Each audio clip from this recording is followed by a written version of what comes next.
The FBI is warning of potential armed clashes in the city of Portland on Election Day. The city is still reeling from those anti-racism rallies that we saw during the summer.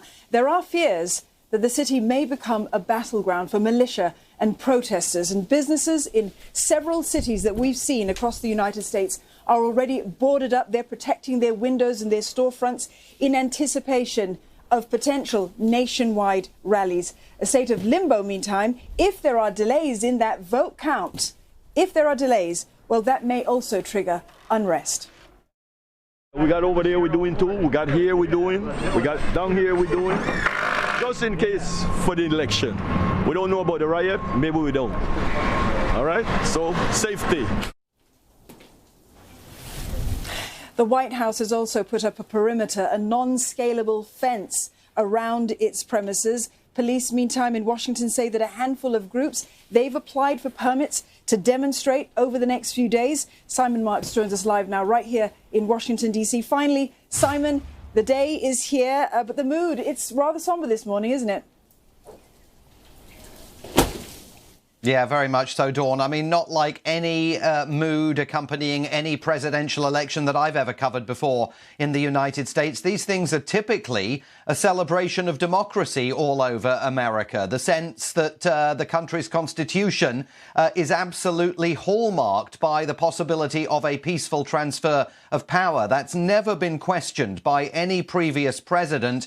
But Donald Trump, as you know, has not yet committed to a peaceful transfer of power if he loses the election. And so there is, I think, a tremendous sense of anxiety. I think there's foreboding in the air. You talk to people, not just here in Washington, D.C., but all over the country, Republicans and Democrats losing sleep, not sure how this is going to work itself out, not sure whether this is going to be an intensely close election that keeps us all on our toes for many days to come, or perhaps a landslide for one candidate or the other. And that is feeding in to that sense of tension that I know you and I have both very much felt here on the streets of Washington, D.C.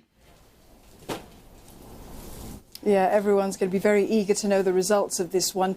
But meantime, Simon, Mr. Trump, in the final days of this campaigning, he's been on the defensive, very much so, hasn't he? Yeah, there were moments in some of his closing rallies, and he did 5 of them yesterday, where he almost spoke in a kind of valedictory fashion. It almost felt as though he knew this might be the beginning of a long farewell. But equally, there were moments when he was absolutely, totally energized and insistent that Joe Biden is corrupt, that he leads an organized crime family, that he is a Trojan horse for left-wing revolutionaries who plan to sweep him aside just as soon as he takes control of the White House and go about their business, as President Trump tells it, of destroying America. He insisted, even yesterday, that he's absolutely the candidate of the underdog. He's not the professional politician. He was still presenting himself very much as the outsider, even though after 4 years in office, he is, his opponents contend, very much the insider. Joe Biden also was campaigning, making his closing arguments yesterday, capping things off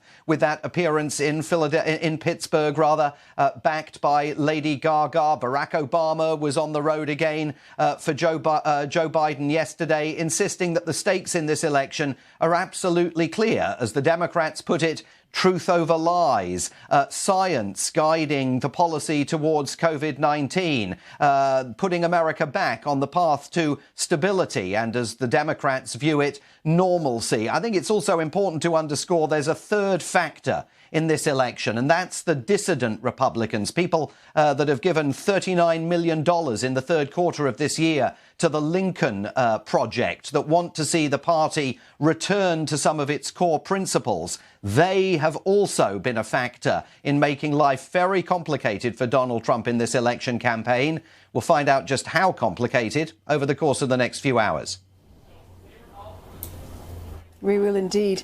There are very many vested interests in this election, Simon. And Mr. Trump, you mentioned earlier the issue of a potential landslide. It isn't every election that the word landslide is used. It's being used on both sides this time, a potential red wave or a potential blue wave. But there's a very real possibility we won't have a result in the next 24 hours, will we?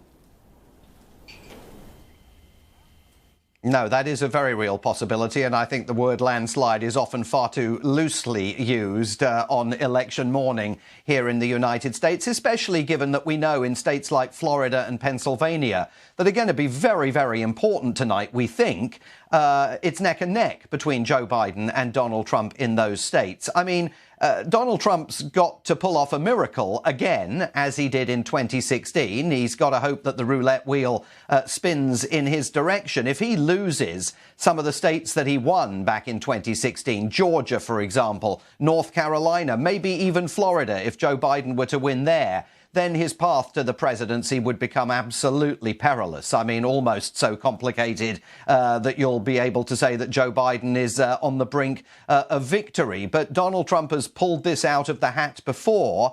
That is what spooks Democrats. And if this thing is not resolved by this time tomorrow, 24 hours from now, then the real winners are going to be the lawyers, charging by the hour. Both parties have hired armies of them, and they will be going to work litigating that issue of postal ballots in various states, challenging, pushing for recounts where they can. All of that kind of thing will be going on behind the scenes and could potentially delay the result from emerging for many days, possibly even weeks. So very uncertain times here, but you and I and everybody else on our team will all be finding out what happens a little bit later on.